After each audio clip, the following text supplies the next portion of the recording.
mana mungkin kita nak menuju puncak, kita tak terpijak batu kerikil, kita tak jatuh sekejap lalu kita bangun balik, kita tak ada susah payah, mesti melalui susah payah.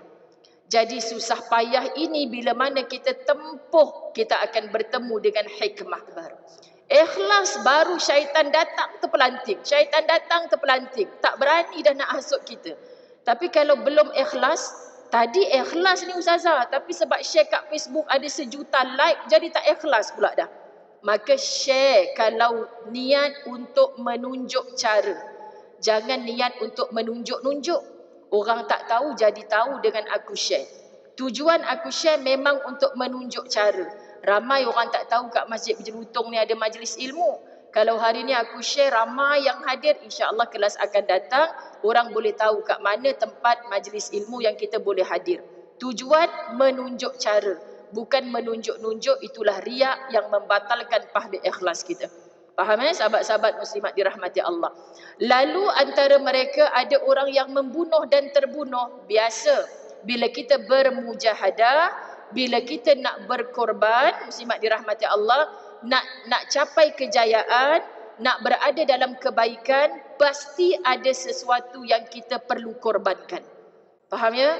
Mana mungkin kita nak menuju puncak, kita tak terpijak batu kerikil, kita tak jatuh sekejap lalu kita bangun balik, kita tak ada susah payah, mesti melalui susah payah. Jadi susah payah ini bila mana kita tempuh, kita akan bertemu dengan hikmah. Subhanallah. Tengok sahabat-sahabat dirahmati Allah. Itu sebagai janji yang benar yang ditetapkan oleh Allah dalam Taurat pun cerita, Injil pun cerita. Apatah lagi Al-Quran.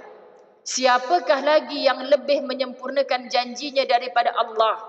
Kita kalau dengar suami kata, yang birthday you tahun ni, I nak beli sekian-sekian. Tapi you kena doa lah bonus I dapat tahun ni. Ustazah, dapat sungguh bonus, tapi open table untuk kawan-kawan. Dah lah bila saya tanya, bang mana janji? Kan, alah you mengalah je lah, tahun depan lah pula I tunai. Tak payah kecewa sangat, sebab yang berjanji tu manusia. Faham? Tapi kalau kita faham janji Allah dalam Quran, kita akan fokus minda kita, jiwa kita ke arah situ. Nak pimpin hati ke arah ni muslimat bukan mudah. Kena tadabbur Quran. Patut Allah kata, afala yatadabbaruna al-Quran. Kamu tak explore ke, tak perhati ke Al-Quran? Quran bukan untuk dimengaji semata, tapi untuk kita mengkaji isinya. Masya Allah, kalau orang berjihad di jalan Allah sama ada dengan jiwa ataupun harta, ini jaminan Allah. Innaka la tukhliful mi'ad. Dan Allah tak pernah mungkir akan janjinya. Kita ni yang tak faham apa janji Allah pada kita. Kita kenang janji manusia pada kita. Aku tak boleh lupa, dulu dia ni pernah janji kat aku. Kita. Sedangkan dia manusia. Masa gembira ke main lagi dia berjanji. Janji macam-macam. Kan? Dah dinobatkan, sayalah pemenang. Masa tengah menang tu janji macam-macam. Kan sahabat-sahabat dirahmati Allah. Lepas tu dah lupa dah. Bukan dulu janji macam ni ke? Tu dulu. Sekarang dah lain dah. Maka kata Saidina Ali, paling bahaya orang yang berjanji saat dia gembira.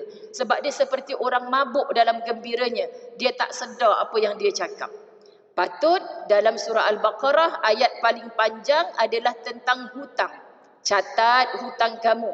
Orang dapat duit, okey dia tengah susah, orang bagi pinjam duit, kan satu kegembiraan bagi dia. Masya Allah, dia terlupa bahawa dia janji nak bayar sekian-sekian, lupa. Sahabat-sahabat dirahmati Allah, maka perlu dicatat. Satu muka surat panjang hanya cerita tentang hutang.